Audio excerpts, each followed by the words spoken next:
बारीक नजर ठेवणारा तुमचा हक्काचा लोकल न्यूज प्लॅटफॉर्म ठाणे दर्पण, ठाण्याचं खरं प्रतिबिंब।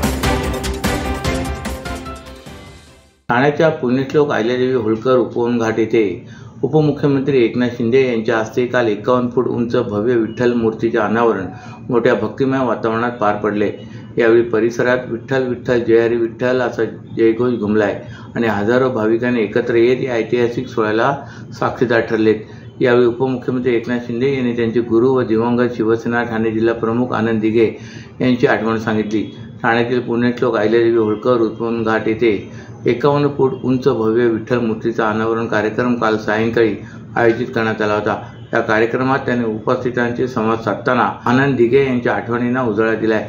या सोहळ्याला परिवहन मंत्री प्रताप सरनाईक, खासदार नरेश म्हस्के, माजी आमदार रवींद्र फाटक, युवा सेनेचे कार्याध्यक्ष पूर्वेश सरनाईक यांच्यासह अनेक मान्यवर आणि नागरिक मोठ्या संख्येने उपस्थित होते।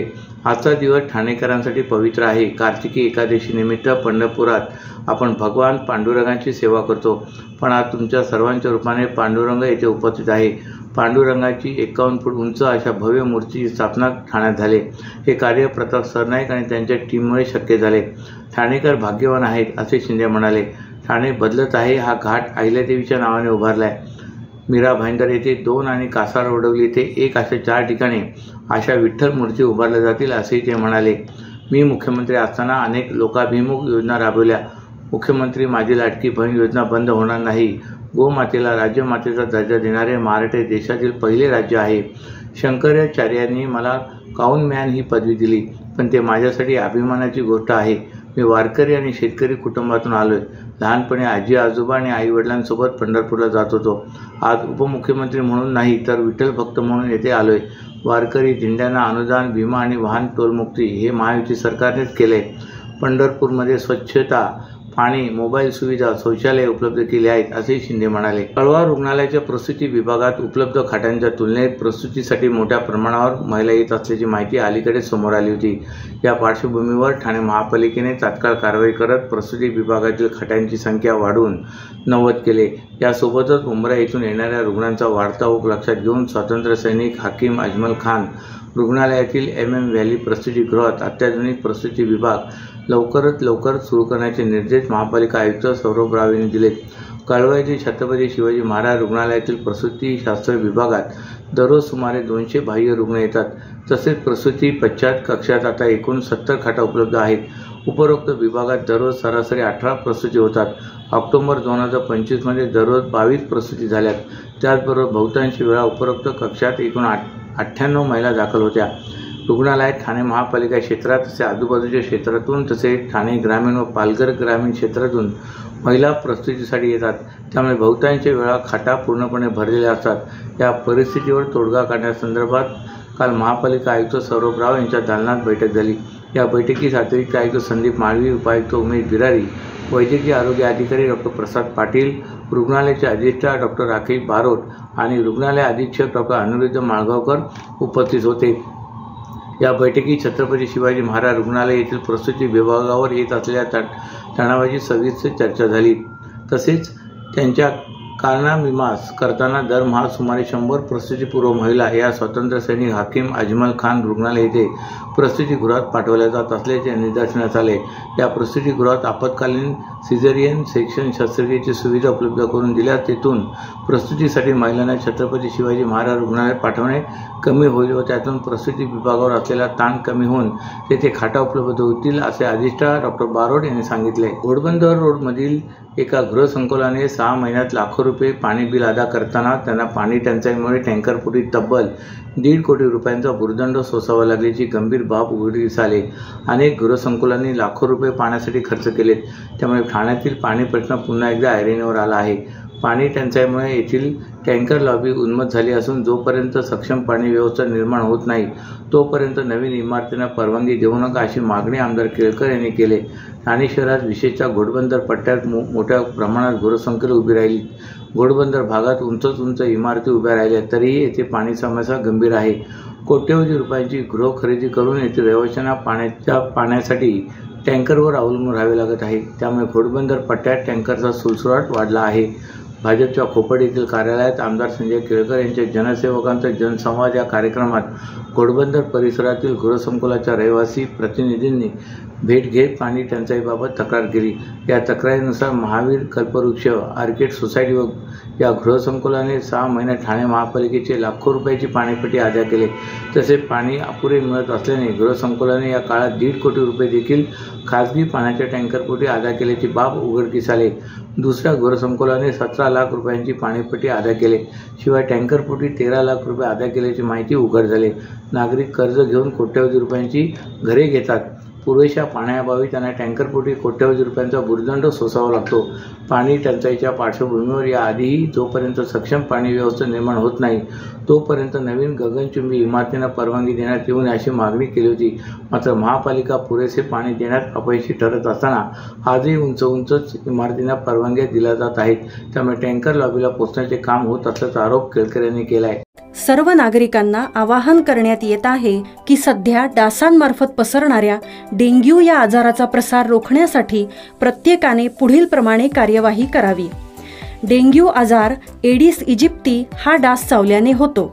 या डासांची पैदास साचलेल्या किंवा साचवलेल्या स्वच्छ पाण्यामध्ये होते। 8 दिवसांपेक्षा जास्त दिवस पाणी उघडे व साचून राहिल्यास त्यात डास अंडी घालतात। अंड्यांच्या अळ्या तयार होऊन पुढे डास तयार होतात। यासाठी आपल्या घरातील पाणी साठे उदाहरणार्थ बॅरल्स, पिंपे, टाक्या, हौद, रांजणे इत्यादी दर आठवड्याला रिकामे करून घासून पुसून कोरडे करून पुन्हा भरावे। 1 दिवस कोरडा दिवस म्हणून पाळावा। पाणी साठ्यांना घट्ट झाकणे बसवावीत किंवा जुनी साडी, चादर, धोतर यांनी बांधून झाकून ठेवावीत, म्हणजे डास त्यात जाऊन अंडी घालणार नाहीत। घराच्या गच्चीवर आजूबाजूला अंगणात कोठेही पाणी साचू देऊ नये। भंगार सामान उघड्यावर टाकू नये, उदाहरणार्थ टायर्स, प्लास्टिक सामान, कुंड्या, टाकाऊ वस्तू इत्यादी। अशा सामानात पावसाचे पाणी साठून त्यात डेंग्यूच्या डासांची पैदास होते। घरातील कूलर्स, फ्रीजच्या पाठीमागील ट्रे हे देखील वेळोवेळी कोरडे करावेत। लक्षात ठेवा, नुसत्या फवारणीने डास घनता कमी होत नाही, तर त्यासाठी डास पैदास ठिकाणे नष्ट करणे ही आपल्या सर्वांची जबाबदारी आहे। कोणताही ताप अंगावर न काढता जवळच्या शासकीय रुग्णालयात मोफत औषधोपचार घ्या। अशा प्रकारे नागरिकांनी सहकार्य केल्यास डेंग्यूचा प्रसार रोखणे सहज शक्य आहे। शिवसेना ठाकरे गटाचे नेते आणि खासदार संजय राऊत यांची प्रकृती अस्वस्थतेमुळे काही काळ सामाजिक आणि राजकीय जीवनातून विश्रांती घेण्याचा निर्णय घेतलाय।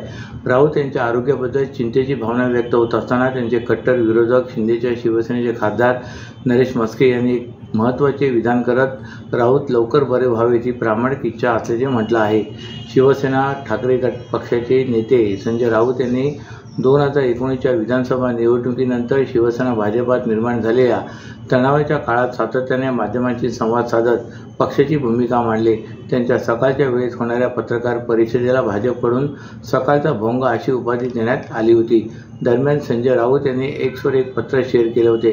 त्यात आपण सगळ्यांनी माझ्यावर कायम विश्वास ठेवला आणि प्रेम केले, पण सध्या अचानक माझी प्रकृतीत काही गंभीर स्वरूपाचे बिघाड झाल्याचे समोर आले। उपचार सुरू आहेत, मी यातून लवकर बाहेर पडेन असे त्यांनी म्हटले। वैद्यकीय सल्ल्यानुसार मला बाहेर जाणे व गर्दीत मिसळणे यावर निर्बंध घालण्यात आले आहेत। त्यात नाईलाज आहे। मला खात्री आहे मी ठणठणीत बरा होऊन साधारण नवीन वर्षात आपल्या भेटीस येईन असेही त्यांनी स्पष्ट केले। यानंतर राऊत यांच्या आरोग्याबद्दल चिंतेची भावना व्यक्त होत असताना त्यांचे कट्टर विरोधक शिंदेच्या शिवसेनेचे खासदार नरेश म्हस्के यांनी एक महत्त्वाचे विधान केले आहे। शिंदेच्या शिवसेनेचे खासदार म्हस्के यांनी पत्रकार परिषदेत बोलताना शिवसेना ठाकरे गटाचे नेते संजय राऊत यांच्या प्रकृतीबाबत सहानुभूती व्यक्त केली। संजय राऊत आजारी असल्याची बातमी ऐकून मला वाईट वाटले। त्यांच्या लवकरात लवकर प्रकृती सुधारणा व्हावी ही माझी मनापासून इच्छा आहे। राजकीय मतभेद असू शकतात, पण वैयक्तिक वैर नसते। राजकीय तत्वांचा वाद आहे, माणुसकीचा नाही असेही म्हस्के म्हणाले। ठाणे जिल्ह्यात कालपासून ढगाळ वातावरण झाले होते, परंतु काल पावसाने हजेरी लावली। गुरुवार पाठोपाठ शुक्रवारी देखील ठाणे जिल्ह्यातील सर्व शहरांमध्ये सकाळपासून ढगाळ वातावरण झाले होते. सकाळी 10 नंतर पावसाची रिपरिप सुरू झाली. जिल्ह्यात दिवसभर रिमझिम पाऊस पडत होता. या पावसामुळे कामानिमित्त घराबाहेर पडलेल्या नागरिकांचे हाल झाले. ठाणे जिल्ह्याला हवामान खात्याने शुक्रवारसाठी येलो अलर्ट जारी केला होता. त्यानुसार शुक्रवारी जिल्ह्यात सकाळपासून ढगाळ वातावरणासह रिमझिम पाऊस पडत होता. या पावसामुळे उकाड्याने हैराण झालेल्या नागरिकांना काहीसा दिलासा मिळाला. ठाणे, डोंबिवली, कल्याण, अंबरनाथ, उल्हासनगर, बदलापूर तसेच जिल्ह्याच्या ग्रामीण भागातही काल सकाळपासून सुरू असलेल्या पावसाच्या सरीमुळे वातावरणात गारवा निर्माण झाला आहे. परंतु या पावसामुळे बाजारपेठांमध्ये विक्रेत्यांची तसे कामानिमित्त घराबाहेर पडलेल्या नागरिकांची तारांबळ उडालेली दिसून येत आहे. अनेकांजवळ छत्री किंवा रेनकोट नव्हते. त्यांना पावसापासून बचाव करण्यासाठी आडोसा शोधावा लागत होता. आज सुद्धा पावसाची तीच गत होती. सकाळपासूनच पावसाने सुरुवात केली होती. दाट धुके तसेच आभाळ आलेल्या वातावरणामध्ये नागरिक घराबाहेर पडले होते. मात्र या मान्सूनच्या ऋतूमध्ये नागरिकांना 3 ऋतूचा अनुभव घेता येतोय. उन्हाळा, पावसाळा आणि थंडी या 3 ऋतूचा अनुभव नागरिकांना घ्यायला मिळतोय. अशाच नव्या आणि ताज्या बातम्यांसाठी ठाणे दर्पणच्या पेजला लाईक करा आणि फॉलो करायला विसरू नका.